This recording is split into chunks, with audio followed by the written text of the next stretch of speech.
Breno, e aí, de Venezuela para o Irã, eu vou começar pelo Irã, porque me parece que sempre a pior ação do Donald Trump, mas de toda maneira do imperialismo norte-americano, é sempre a próxima, né?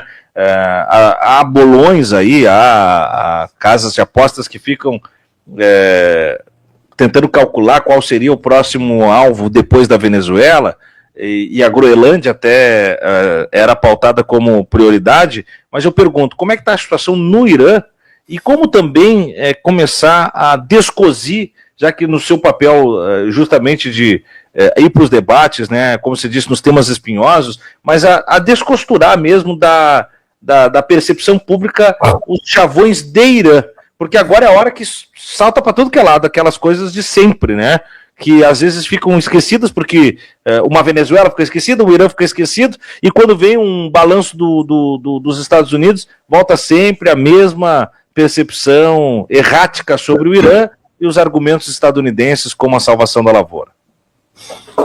Olha, bom, o assunto mais momentoso é o Irã, né? Eu até estou me dedicando esses dias aqui a reatualizar informações e análises sobre o Irã, até porque eu vou fazer mais um episódio especial de férias do programa de análise lá no Ópera, que vai ser sobre o Irã, agora na sexta-feira, às 7 da noite, estão todos convidados para assistir. Eu estou me dedicando a estudar e a conversar com muita gente sobre isso, né, para entendermos melhor o que se passa no Irã. Então vai ter um programa, o que se passa no Irã, o título do programa é exatamente esse, na sexta-feira, às 7 da noite, lá no Opera. Mas eu vou aqui colocar algumas questões que eu acho que são importantes. Primeiro, nós temos que sempre nos vacinarmos sobre a imprensa hegemônica, sobre a imprensa de direita. A imprensa de direita tem lado.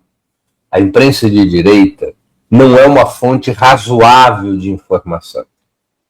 Você deve ler a imprensa de direita, mas você tem que ter um filtro, uma vacina, de que as informações e análises emitidas pelas agências de notícia do Ocidente, pelo jornalismo dos Estados Unidos e da Europa, que é o jornalismo dominante, pelo jornalismo da imprensa conservadora no Brasil, são informações e análises absurdamente contaminadas. É raro na imprensa hegemônica você encontrar trabalhos jornalísticos sobre o Irã dignos de nota, ou seja, que possuam densidade, rigidez, que sejam baseados nos fatos, na realidade. Tem muita propaganda ideológica e muita mentira. Então, tem que ter essa vacina. Se nós nos deixarmos levar pelo que fala a imprensa hegemônica, nós vamos ser engolidos pelo seu ponto de vista, vamos ser engolidos pela sua propaganda, vamos acreditar no que, ao fim e ao cabo, é a mensagem emitida a partir da Casa Branca e dos centros imperialistas europeus. Então tem que ter muito espírito crítico em relação ao que sai na imprensa. Essa é a primeira coisa. Segundo, nós estamos acostumados no Brasil a lidar com as experiências eurocêntricas. O que são as experiências eurocêntricas? Aquelas que nasceram na Europa. Então nós estamos acostumados a lidar com a democracia liberal. A democracia liberal nasceu na Europa. Nós estamos acostumados a lidar com o mundo ocidental. E nós somos educados a acreditar que o único mundo possível, ou o único mundo justo possível, é o do Ocidente. Tudo aquilo que vem do Oriente, nós, por instinto, já vemos com maus olhos. Já absorvemos com desconfiança. Já há um preconceito. Então esse é o segundo elemento próprio da longa tradição colonial europeia na qual nós somos formados. O Oriente é atrasado o Oriente é perverso, do Oriente devemos desconfiar. Essa é a lógica colonial, esse é o chamado orientalismo ao qual se referiu Eduardo Said, o célebre pensador palestino. Então, essa é uma segunda nota que eu queria fazer, Tiago. E uma terceira, mais prática. O Irã está submetido a um terrível bloqueio há muitos e muitos anos. Na verdade, desde a vitória da Revolução Iraniana em 1979, o Irã está sob bloqueio. Esse bloqueio veio se intensificando, mas ele data de 50 anos. É evidente que um país sob bloqueio, ele vai adquirindo deformações. Né? Não apenas sob bloqueio está o Irã há quase 50 anos, mas sob ameaça de destruição. O Irã está permanentemente sob ameaça de algum ataque norte-americano, de algum ataque israelense, né? O tempo todo. Isso vai gerando na sociedade e no Estado deformações. Claro que vai gerando deformações. A primeira delas é que vai se instalando na lógica cotidiana uma certa paranoia. Você começa a ver a viver com um olho no peixe e outro olho no gato. Você fica o tempo todo apreensivo sobre espiões, sobre infiltrações, sobre sabotagem, o tempo todo.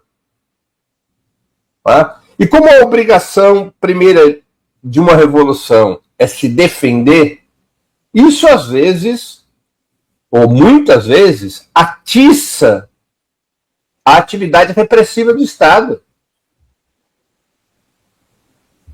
Isso acontece historicamente, e acontece não apenas no Irã, isso aconteceu na França revolucionária do século XVIII, início do século XIX. Isso aconteceu na Revolução Gloriosa no Reino Unido, isso aconteceu nos Estados Unidos nos primeiros anos, isso acontece nos Estados Unidos ao longo de todo o século XX, no seu anticomunismo, na repressão às Panteras Negras, na repressão ao movimento dos direitos civis, na repressão aos movimentos contra a guerra do Vietnã. Isso acontece nos Estados Unidos de hoje, repressão brutal, né? Sem ter bloqueio, sem ter ameaça militar. Então, nós temos que levar em conta essa situação. O Irã obedece, o Irã apresenta um modelo de sociedade de Estado que pode ser identificado com as ideias de esquerda, com as ideias socialistas? A minha resposta é não. Embora a vida concreta do Irã mostre que eles, com todas as dificuldades, ao longo desses 50 anos, foram tratando de construir um estado de bem-estar social, foram tratando de dividir a renda petroleira do Irã, que antes era totalmente concentrada nas elites iranianas. Eles foram tentando transformar essa renda petroleira em educação pública, em universidades, em habitação, em melhores condições de vida do povo. Né? Há a construção de um estado de bem-estar social no Irã. Agora, o Irã é regido por um modelo político que é contrário às nossas tradições. Nós somos defensores, a esquerda é defensora do Estado laico, a esquerda já foi defensora do Estado ateu. Veja que era um erro, né? A União Soviética não era um Estado laico, a União Soviética era um Estado ateu, o que é diferente. Ou seja, era um Estado que condenava a religião. Embora garantisse formalmente sua liberdade, era um Estado que se empenhava na propaganda antirreligiosa e de certa maneira, na segregação da religião. Então, esse modelo baseado na religião, o Irã é um Estado teocrático. É um Estado baseado no poder de uma determinada religião, de uma determinada interpretação dessa religião. Tá? Quem governa o Irã são os mulás xiitas. A estrutura religiosa ela está acima do Estado.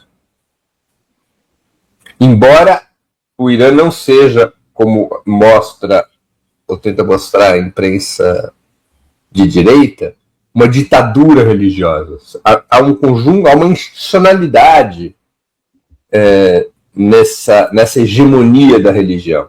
Há uma separação de poderes entre o poder religioso e o poder executivo. Né? O poder executivo é eleito, o poder legislativo no Irã é eleito. O Irã tem processos democráticos para a escolha dos seus líderes no poder executivo e no poder legislativo.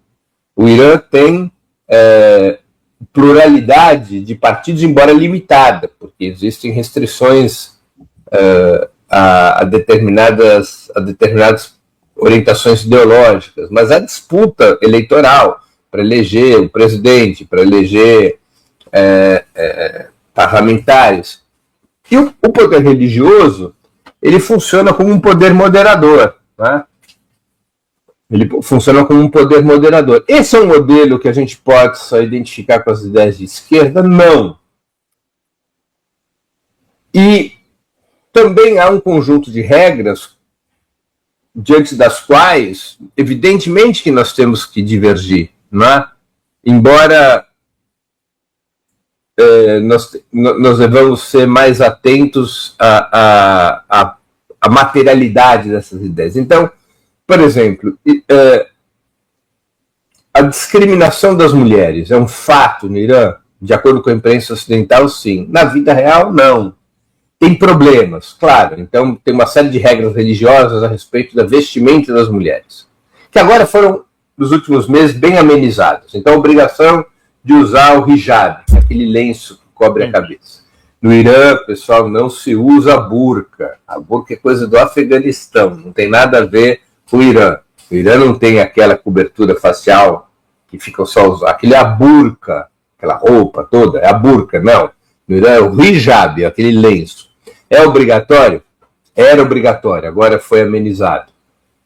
Já tem meses que foi amenizado.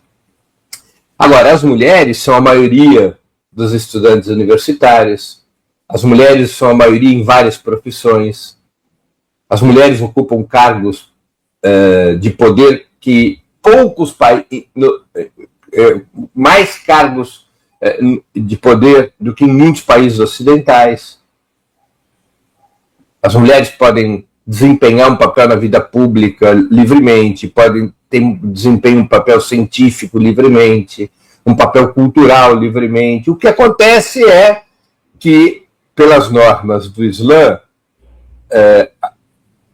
a mulher ela tem uma série de limitações nas suas liberdades individuais. A gente tem que ser a favor disso? Claro que não. Evidentemente que não. Não? O Irã tem uma política homofóbica? Sim, tem, de acordo com os preceitos religiosos. Por outro lado, o Irã é um dos campeões mundiais em cirurgias e acolhimento dos casos de como é que chama? Ressignificação de gênero. Isso. Ressignificação de gênero. O Irã, a religião islâmica considera absolutamente legítimo que uma pessoa que tenha nascido homem se sinta desconfortável, não sinta identidade com aquele corpo e transite para o gênero feminino e vice-versa. O Irã é um dos países que mais faz esse tipo de cirurgia. E esse assunto é tratado abertamente na sociedade iraniana sem qualquer tipo de preconceito. Mas isso não é contraditório com a homofobia? É contraditório aos nossos olhos. Aos olhos deles, não. Porque os preceitos religiosos do Islã dizem que ninguém é obrigado a viver num corpo com o qual não tem identidade.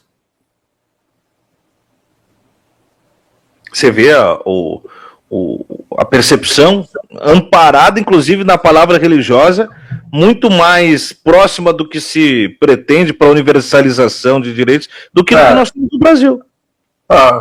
Né? Agora, é mais ou menos assim, você escolhe o que você quer ser. Estou aqui sendo bruto no meu resumo, né? Todos. É como se o Islã, segundo a compreensão dos xiitas no Irã, dissesse assim: você escolhe o que você quer ser. Se você quiser ser homem, você é homem. Se você quiser ser mulher, você é mulher. Mas se você escolher ser homem, você tem que obedecer aos paradigmas do que é ser homem. E a mesma coisa se relacionar com mulher. A mesma coisa se você decidir ser mulher. Né? Então, aos nossos olhos, uma contradição. Mas, veja, como é mais sofisticada a coisa do que a imprensa ocidental apresenta.